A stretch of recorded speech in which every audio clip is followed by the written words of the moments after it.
নমস্কার, রেডিও সুন্দরবনের শ্রোতা বন্ধুদের স্বাগত জানিয়ে শুরু করছি বিশেষ সংবাদ।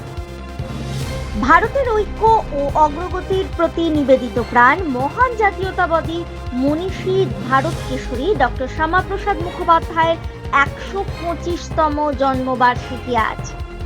এই উপলক্ষে আজ ৬ই জুলাই সোমবার দুপুর ৩টে বসিরহাট টাউন হলে মহকুমা তথ্য ও সংস্কৃতি দপ্তর বসিরহাট এর উদ্যোগে আয়োজিত হয় স্মরণ উৎসব।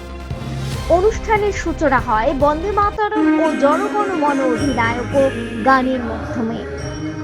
এরপর প্রদীপ প্রজ্বলনের মধ্যে দিয়ে শুরু হয় মূল পর্ব। উপস্থিত ছিলেন জেলার এসপি ম্যাডাম, ডিএম ম্যাডাম, সন্দেশখালীর বিধায়ক সহ বহু বিশিষ্ট ব্যক্তিবর্গ।